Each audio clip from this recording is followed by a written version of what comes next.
आप देख रहे हैं बुलेट रिपोर्टर और मैं हूं आपके साथ प्रेरणा। इस वक्त की बड़ी खबर मध्य प्रदेश के रीवा से है। सरेंडर करो, सरेंडर करो, सरेंडर करो, नरेंद्र मोदी सरेंडर करो, सरेंडर करो, सरेंडर करो, पेपर लीक बंद करो, बंद करो, बंद करो, बंद करो, बंद करो, शिक्षा में डकैती बंद करो, बंद करो, बंद करो, शिक्षा में डकैती बंद करो, बंद करो, बंद करो, शिक्षा मंत्री इस्तीफा दो, इस्तीफा दो, इस्तीफा दो, वादा दिलाओ देश बचाओ, देश बचाओ, देश बचाओ, अहिंसा के साथ अधिकार की बात, अधिकार की बात, अधिकार की बात। अहिंसा के साथ अधिकार। नमस्कार, आप देख रहे हैं बुलेट रिपोर्टर। मैं दीप्ति। रीवा से इस वक्त की बड़ी खबर। रीवा में शिक्षा सुधारक और पर्यावरण कार्यकर्ता सोनम वांगचुक की कथित हिरासत के विरोध में कमिश्नरी कार्यालय के सामने विभिन्न संगठनों ने धरना प्रदर्शन किया। प्रदर्शन में छात्र, युवा, अधिवक्ता, समाजसेवी, कलाकार, किसान और बुद्धिजीवी बड़ी संख्या में शामिल हुए। प्रदर्शनकारियों का कहना है कि सोनम वांगचुक दिल्ली के जंतर मंतर पर नीट परीक्षा पेपर लीक मामले में केंद्रीय शिक्षा मंत्री धर्मेंद्र प्रधान के इस्तीफे की मांग को लेकर अनशन पर बैठे थे। उनका आरोप है कि बिना किसी सार्थक वार्ता के उन्हें हिरासत में लिया गया।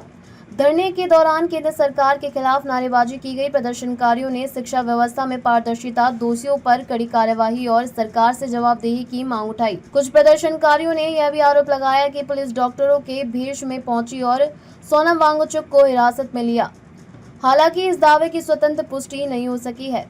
प्रदर्शनकारियों ने चेतावनी दी है कि यदि उनकी मांगों पर जल्द कार्रवाई नहीं हुई तो आंदोलन को और तेज किया जाएगा।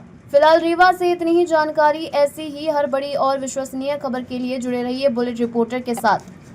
बताइए, आप लोग यहाँ पे धरने पे बैठे हैं, क्या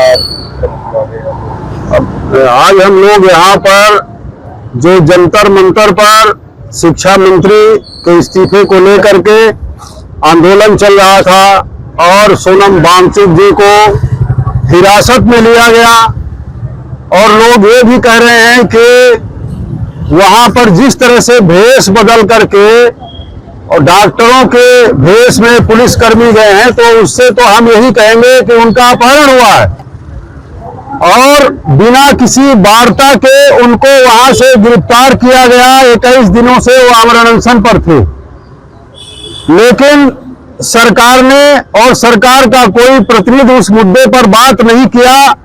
और जहां बच्चों का सवाल था कि 2 दर्जन से अधिक बच्चों ने आत्महत्या की नीट परीक्षा पेपर लीक मामले में, लाखों बच्चों का भविष्य बर्बाद हुआ, उस पर सरकार गंभीर नहीं है।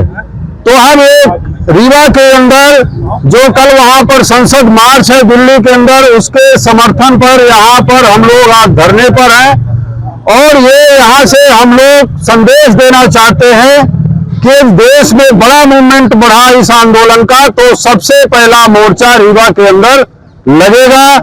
और ये भी कहना चाहते हैं कि ये सरकार तत्काल बच्चों को न्याय दिलाने का काम करे और धर्मेंद्र प्रधान का इस्तीफा ले। यदि ऐसा नहीं करते हैं तो हम इस मंच के माध्यम से मांग करते हैं कि देश में पूरी तरह से प्रधानमंत्री जनहित का कार्य करने में फेल हो चुके हैं, वो जनता के सामने सरेंडर करे, और यदि ऐसा वो नहीं करते हैं तो अब ये मान लें कि ईवीएम के बल पर वो सरकार में दोबारा आने वाले लोग नहीं हैं।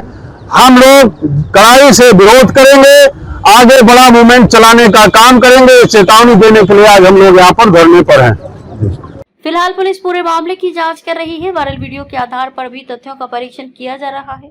अब देखना होगा कि जांच के बाद इस मामले में किसके खिलाफ या क्या कार्रवाई की जाती है। Bullet reporter, bureau report, Rewa.